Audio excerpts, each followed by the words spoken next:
जय माता दी दोस्तों, आपका मेरे चैनल पर स्वागत है। दोस्तों, हम बिना पंडित के बुलाए किस तरह से कलश की स्थापना करें। तो कलश स्थापना करने के लिए पहले आपको इस तरह से थोड़े से चावल ले लेने हैं। इस चावल की हम नीचे पहले थोड़ी सी इस तरह से फर्श पर ही ढेरी बना देंगे, ज़मीन पर, जहाँ पर माता को जो है विराजमान कराएंगे।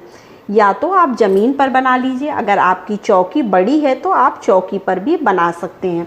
तो मेरी चौकी छोटी है, इसलिए मैंने जो है इसको ज़मीन पर बनाया है। उसके ऊपर मैंने ये दीपक रख दिया है ताकि बड़ा दिया बैलेंस बने रहने के लिए।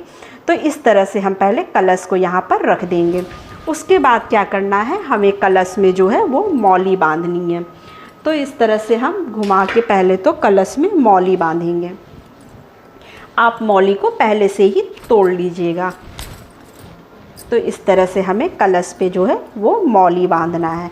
ये इस बात का ध्यान रखिएगा कि मौली में हमें किसी तरह की गांठ नहीं लगानी है, सिर्फ इस तरह से इसको लपेट देना है। आप बात को ध्यान से समझते चलिए। उसके बाद हमें जो है पानी में थोड़ा सा गंगा जल डालकर कलश में भर लेना है।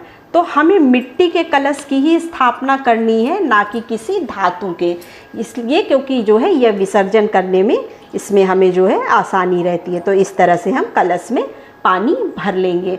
उसके बाद हमें क्या करना है, कलश में थोड़े से चावल डाल देंगे, इस तरह से थोड़े से पुष्प डाल देंगे और एक सुपारी डाल देंगे और एक इलायची डाल देंगे। आपके पास जो हो, आप मतलब जो मिल जाए आपको इजीली, और थोड़ी सी हल्दी डाल देंगे। तो अगर गांठ वाली हल्दी में हो तो बहुत अच्छा है, अगर गांठ वाली हल्दी नहीं है तो आप इस तरह के पाउडर की हल्दी का भी इस्तेमाल कर सकते हैं। तो हम इस तरह से इसमें पाउडर की हल्दी डाल रहे हैं। उसके बाद हमें क्या करना है, कलश के ऊपर एक स्वास्तिक बना लेना है। तो हम हल्दी से जो है स्वास्तिक इस तरह से कलश पर बना दे रहे हैं। उसके बाद हमें जो है इसके ऊपर जो है एक इसी तरह का दीपक लेकर उसके साइज़ का हमें इसमें जो है चावल भर के रख देना है। इस तरह से हम चावल भरकर दीपक में रख देंगे ऊपर। उसके बाद हमें क्या करना है, पानी का छिड़काव करना है कलश के चारों तरफ। इस तरह से हम कलश के चारों तरफ छिड़काव करेंगे और यह पुष्प जो है कलश को अर्पित कर देंगे। उसके बाद हमें क्या करना है, एक पानी वाला नारियल इस तरह लेना है और इस पर हमें चुंदरी लपेटनी है। तो चुंदरी हो या फिर लाल कपड़ा हो, जो आपको मिल जाए। और नारियल को जो है बेड़ा नहीं रखना है, इस तरह से नहीं रखना है। नारियल को जो है हमें खड़ा करके यूँ रखना है इस पोजीशन पे। आप ध्यान से एक एक चीज़ देखते चलिए। हमारी चुंदरी थोड़ी सी बड़ी हो गई है तो बैलेंस नहीं बन पा रहा है, तो आप छोटी चुंदरी ले लीजिएगा। और अगर आप चुंदरी नहीं भी रखते हैं तो आप इस तरह से नारियल के ऊपर इसके ऊपर कलावा लपेट दीजिए। इस तरह से आप जो है ये कलावा ले लीजिए और कलावे को इस तरह से नारियल पर चारों तरफ घुमाकर लपेट दीजिए। ये आपके लिए और इजी हो जाएगा। और फिर इस तरह से आप कलश के ऊपर नारियल को रख दीजिएगा। और उसके बाद जो है हम कलश को टीका करेंगे। इस तरह से हम कलश पे टीका लगाएंगे।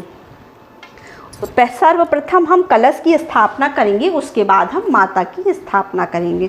तो इस तरह से हमने कलश की स्थापना कर दी। अब जो है हम दीपक जलाएंगे यहाँ पर। तो अगर आप अखंड दीप जला रहे हैं तो आप इस बात का ध्यान रखिएगा कि आपके दीपक में, अगर आप अखंड दीपक तो 9 दिन का ही जलता है, तो आप 9 दिन तक अखंड दीपक का ध्यान रखिएगा कि उसमें कभी भी घी खत्म ना होने पाए। अगर थोड़ा सा भी घी खत्म होता है तो तुरंत आप इसमें जो है घी डाल दीजिएगा। तो इस तरह से हम कलश को धूप दीप दिखाकर और इस तरह से दीपक जला देंगे और अखंड दीपक का ध्यान रखेंगे।